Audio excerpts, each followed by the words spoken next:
One day, Timothy and Patrick were sitting in Patrick's basement discussing their changing bodies. Timothy, there's so much changing in our bodies. How are we to know what is going on? How are we to know the truth from the lies?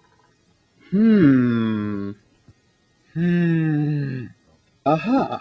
My uncle, who's a doctor, said that if I ever had any questions about my changing body, I should consult this magical lamp. That idea is just crazy enough to make enough sense to work. I mean, look at all this crazy stuff going on inside and outside our bodies. Suddenly, there was a knock at Patrick's closet door. Hello, kids. Or should I say young men? Ha ha ha ha. Ah! Ah! Don't worry, boys. These changes can be scary, I know. But I'm here to teach you what's going on down there. And up there. Wow! That lamp really worked. Now we can learn all about the system that is making this happen. That's right, the reproductive system. Wait, but who are you? I'm the Reproductive Fairy. Now, boys, I understand you have some questions about this wonderful system. Yeah, we do. Well, maybe I should start at the beginning. Sounds great. Now, don't interrupt, boys. Now, in the 4th century BC, Aristotle wrote that males contribute to the part of the reproduction through his semen, and women contribute through less pure and more brute substances. Other physicians believed in this time that women also contributed with semen, but we now know that this isn't true. What? That's right, kids, but we'll get into that later. The Greeks described not only that men and women had the same parts inside out, but they also described the uterus in women as being a harbor for many diseases, including the now outdated hysteria, which in Greek means the wandering of the uterus. That's crazy. Now, what did I say about interrupting? Sorry.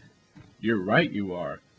But of course, while most of the old information provides the basis for our understanding of the reproductive system, by the 1600s, physiologists were beginning to understand the differences between men and women concerning the reproductive system.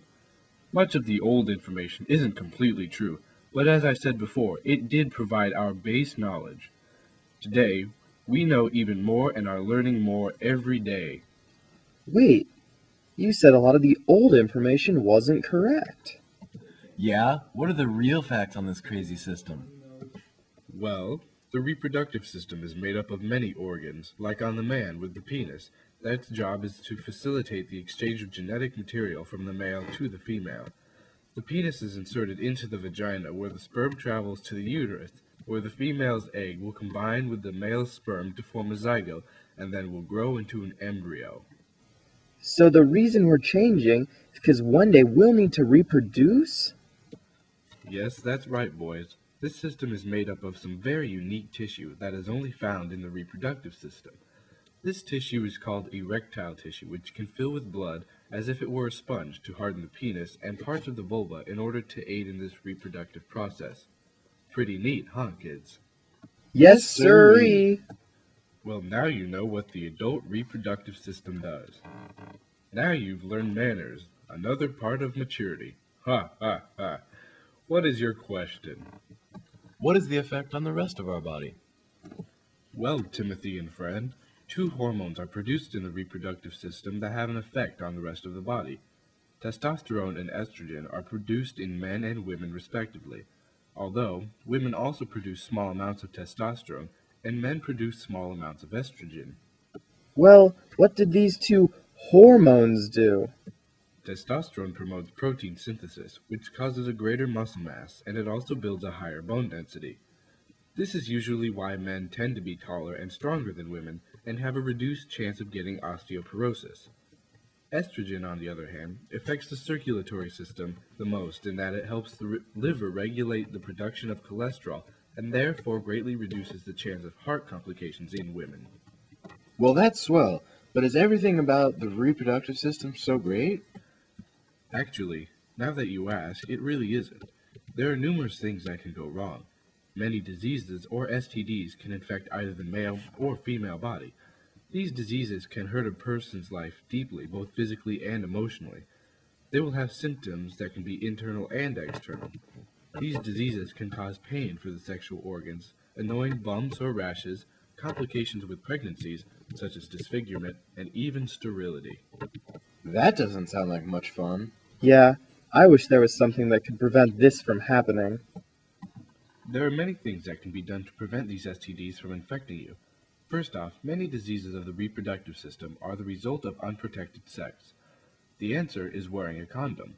Condoms can reduce the risk of gonorrhea, chlamydia, herpes, and even HIV. Some diseases are passed through skin-to-skin contact, such as genital warts. Condoms cannot prevent these diseases. Only by taking STD tests or by practicing safe sex with an uninfected partner can one not be at risk for these diseases. In addition, a few non-sexually related diseases can afflict the reproductive system. These include cancers and other tumors of the reproductive organs, depression, high blood pressure, obesity, and a slew of other diseases.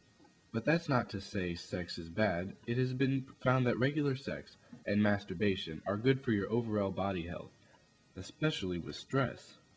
Not masturbation. My mom said I would go blind if I did that. Yeah, mine says my palms will grow hair if I touch myself. These are just a few of the many myths about the reproductive system. However, one of the more dangerous myths is that unprotected oral sex is safe. But unprotected sex is bad, you said. It can give us STDs. That's right, Timmy. Oral sex can spread many of the same STDs as genital-to-genital contact. So that's where condoms come in again, as they can serve as a barrier from the same STDs, but orally. There are even misconceptions about the simple anatomy of the reproductive system. The clitoris is the vulva's main erogenous zone. When stimulated, it causes the woman to have an orgasm which aids in conception. It makes the walls of the vagina contract, helping the sperm make its way up the cervix to the egg. There sure is a lot to know about the reproductive system. What should we do if we forget any of this vital information? Yeah, knowing how to stay healthy is important. I wouldn't want to take too many risks with my health, especially my reproductive system. Well, that's easy, kids. Just talk with your parents, doctor, or your school health teacher. But whatever you do, stay informed. There are too many people that don't know enough about their own bodies. Thanks, Reproductive Fairy. How can we ever repay you? No, thank you, kids. Knowing you both will be safer and healthier is reward enough. Goodbye, Reproductive Fairy. Goodbye, kids.